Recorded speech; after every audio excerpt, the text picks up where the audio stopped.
Nupur morning. अरमान, आपका भी स्वागत है। जरा पहले बताइए कि कल कौन कौन से नंबर्स निकल कर आए हैं, कैसे रहे हैं? जी गुड मॉर्निंग। कल कई सारे नतीजे आते हुए दिखे हैं। अगर सबसे पहले बात करें बाटा इंडिया की, यहाँ पर आपको मिक्स सेट ऑफ नतीजे दिख रहे हैं। आय पर मिस होता हुआ दिखा है, हालांकि मार्जिन्स में थोड़ा सा बीट आता हुआ दिखा है। आय लगभग 1% गिर कर आई है। मार्जिन्स की बात करें 19.4% से इंप्रूव होकर 22.1% पर आते हुए दिखे हैं, जो हमारा अनुमान अगर आप बात करें 21% का था। पीडीलाइट इंडस्ट्रीज, यहाँ पर नतीजे मिक्स सेट ऑफ दिख रहे हैं। वॉल्यूम्स और ऑपरेशनली अगर आप देखें तो बेटर हैं, पर आय पर मिस है। और कंपनी जो है एक लेंडिंग बिजनेस में वहाँ पर भी एंटर करने का जो है प्लान बना रही है। आय लगभग 2% बढ़कर आई है। मार्जिन 16.6% से इंप्रूव होकर 22.1% पर आते हुए दिखे। अनुमान भी बढ़ने का ही था, पर अनुमान 21% का था, तो उस हिसाब से यहाँ पर भी आपको अच्छा खासा मूवमेंट आता हुआ दिखा है। वॉल्यूम ग्रोथ 8% पर आती हुई दिखी है। अनुमान अगर आप देखें 3 से 4% का था। लुपिन, बहुत बढ़िया नतीजे दिख रहे हैं। आय 22% बढ़कर आई है। ग्रॉस मार्जिन 59% से इंप्रूव होकर 66% पर आता हुआ दिखा है। कामकाजी मुनाफा बढ़ने का ही अनुमान था, 791 करोड़ का अनुमान था, लगभग 920 करोड़ 919 करोड़ आता हुआ दिखा है। लगभग 102% के आसपास की आपको बढ़त दिख रही है। और मुनाफा 130 करोड़ से बढ़कर 490 करोड़ होता हुआ दिखा है। टाटा पावर, यहाँ पर अगर आप देखें तो जो अनुमान था उससे बेहतर नतीजे आते हुए दिखे हैं। हालांकि जो मुनाफा है वो थोड़ा बिलो एस्टीमेट है। आय की बात करें 12% के आसपास की ग्रोथ है। मार्जिन 12.5% से इंप्रूव के 19.6% पर आते हुए दिखे हैं। अनुमान 15% का था, तो उस हिसाब से मार्जिन में अच्छी खासी बढ़त आपको आती हुई दिखी है।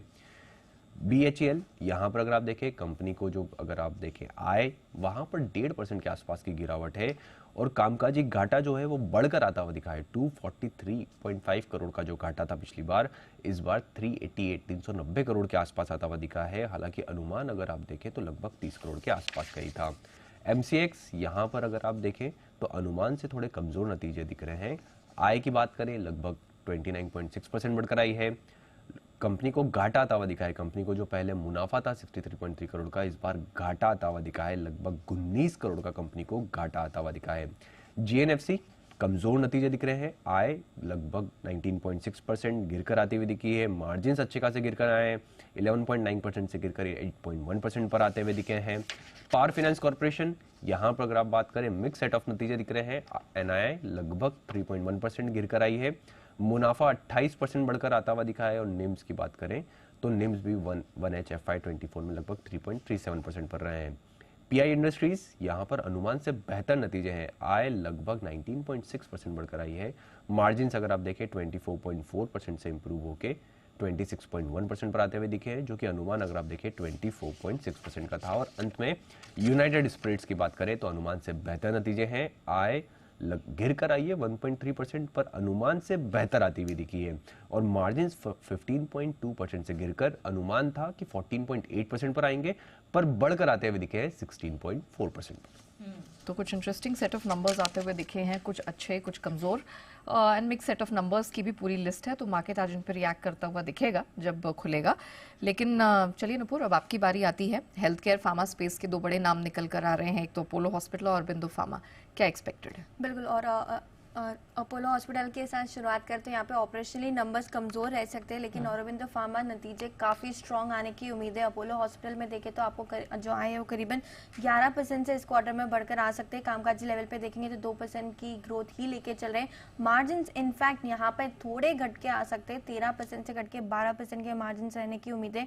और मुनाफा भी देखें तो सिर्फ 8% की ग्रोथ यहाँ पे लेके चल रहे हैं। 230 करोड़ के आसपास जो है वो मुनाफा इस क्वार्टर में आते हुए नजर आ सकता है। हॉस्पिटल कारोबार में उम्मीद है कि 11% की ग्रोथ आती हुई दिखेगी आपको, लेकिन प्रॉब्लम अपोलो 24/7 की जो उनका फार्मेसी बिजनेस है, वहां पे ऑनलाइन बिजनेस है, वहां पे थोड़ी दिक्कत है। उसका जो घाटा है वो इस क्वार्टर में थोड़ा बढ़कर आते हुए नजर आ सकता है। ऑक्यूपेंसी लेवल्स की बात करें तो इस बार उम्मीद है कि वो वहां पर भी आपको इंप्रूवमेंट देखेगा। 67% के आसपास ऑक्यूपेंसी लेवल आती हुई नजर आ सकती है। क्वार्टर ऑन क्वार्टर ग्रोथ की इस बार उम्मीद है, तो मैनेजमेंट की कमेंट्री इंपॉर्टेंट रहेगी। 24/7 को लेकर, ऑक्यूपेंसी लेवल्स को लेकर, साथ ही साथ हॉस्पिटल कारोबार को लेकर और स्टोर का जो एक्सपेंशन कंपनी कर रही है उस पर भी रखनी होगी नजर। ऑपरेशनली कमजोर रह सकते हैं क्योंकि 24/7 जो है अपोलो, वहां पे आपको घाटा बढ़कर आते हुए नजर आ सकता है। और औरोबिंदो फार्मा की बात करें तो यहाँ पे नतीजे काफी स्ट्रॉन्ग रहने की उम्मीद है।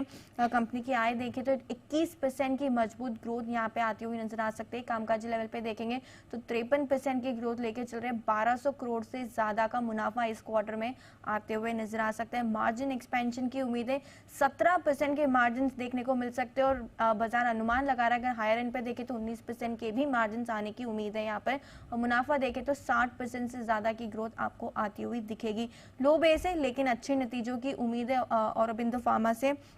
यूएस की सेल्स देखें तो 4% की ग्रोथ यहाँ पर आती हुई नजर आ सकती है, 40 करोड़ डॉलर के आसपास रह सकते हैं। यूरोप में 33% की मजबूत ग्रोथ की उम्मीद है। लुपिन के नतीजे अच्छा है तो उम्मीदें यहाँ पर बढ़ती हुई दिख रही है औरोबिंदो से, क्योंकि यूएस में एक प्राइसिंग के जो प्रॉब्लम्स थे वो अब कम होते हुए दिख रहे हैं, जिससे मार्जिन में भी आपको एक्सपेंशन दिखेगा।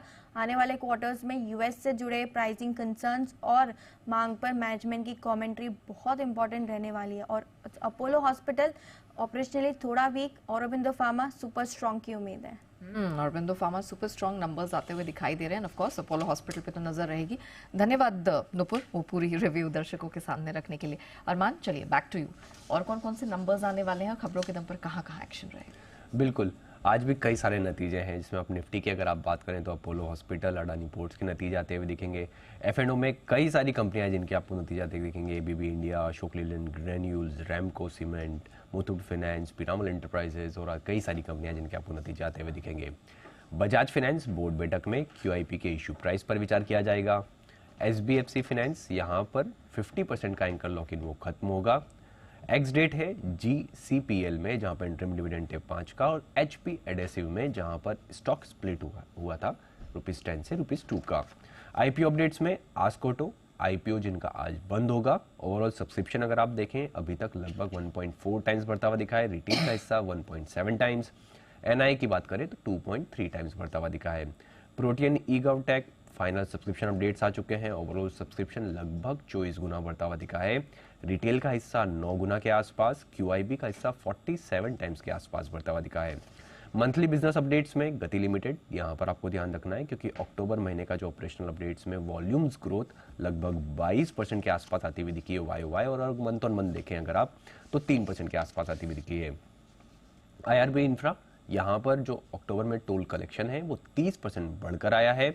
खबरों के हिसाब से बायोकॉन और एरिस लाइफ साइंस यहाँ पर आपको ध्यान रखना है क्योंकि बायोकॉन की सब्सिडरी बायोकॉन बायोलॉजिक्स और एरिस लाइफ के बीच जो है करार होता हुआ दिखा है। ये भारत में अपने डर्मेटोलॉजी और नेफ्रोलॉजी के ब्रांडेड फॉर्मुलेशन कारोबार को एरिस लाइफ को बेचेंगे, और विनिवेश का ट्रांजैक्शन वैल्यू जो है वो लगभग 365 करोड़ के आसपास का है।